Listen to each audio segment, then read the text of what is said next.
Hello, everyone. My name is Marina Kordich, and this is my presentation on our second research paper for this class, No Country for Old Men by Cormac McCarthy.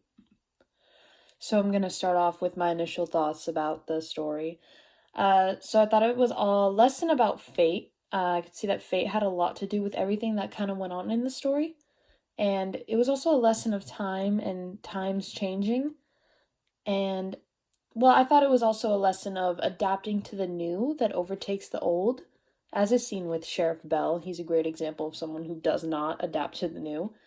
And I thought that it was also a harsh reminder that the good guys don't always win, as much as we like them to, and as much as we all like to see that.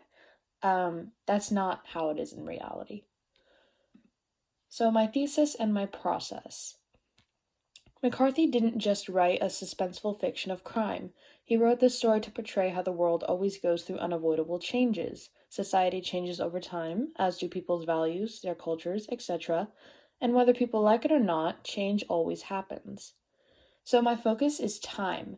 Times change, they always do, and with it, everyone else must change as well.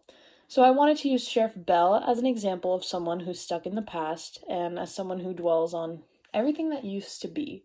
I would say 80 to 90% of his dialogue is him talking about how the world used to be and what life used to be like and how criminals didn't used to be so bad, I guess. You could say bad. He's a stark contrast to what the new era brings new technology, weaponry, tools for crime, the new breed of criminals, etc. So the paper is going to include a lot of examples of his refusal to work with changing time and various metaphors and messages within the story that allude to changing time. And then, along, of course, with some examples from scholarly articles that agree with my argument. So, my outline is going to go something like this it's going to be my introduction, and then with my thesis to follow right after that, of course, and paragraph 1 is going to be about the elements of time that are introduced to us in the story. Mainly the Prophet of Destruction, and why it's really important that Sheriff Bell introduced the Prophet of Destruction to us at the very beginning of the story, and how that kind of opens up the story and gives little bits and pieces here and there about time and time passing. Paragraph 2 is going to be about the true meaning of the Prophet of Destruction and who they're supposed to be in the story, which I think most of us can probably guess who the Prophet of Destruction is.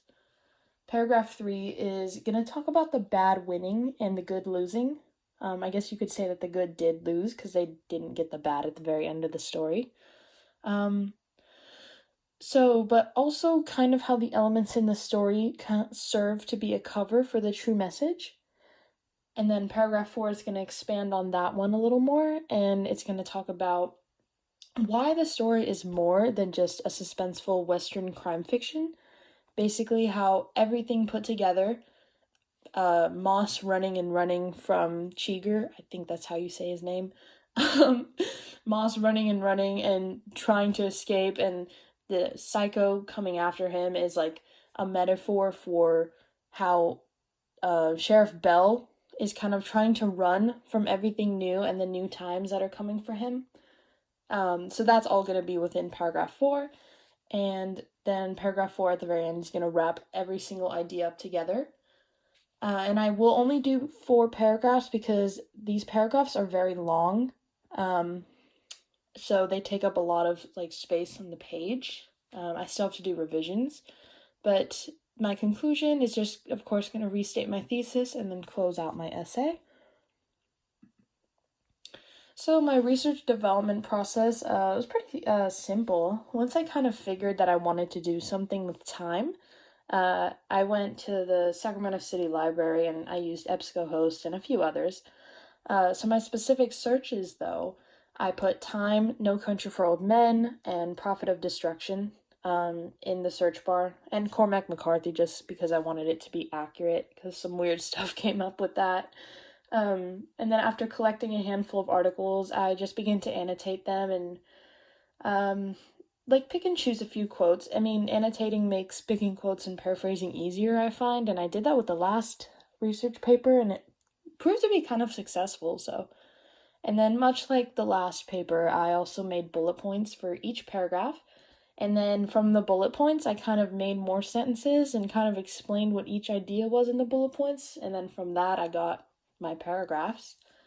And I mean, that's pretty much where I'm at right now with my whole entire essay. I still just have to make a few revisions and put a little bit more examples from scholarly articles within my paragraphs. But after I do that, then my paper is finished. And that's it. Thank you for watching.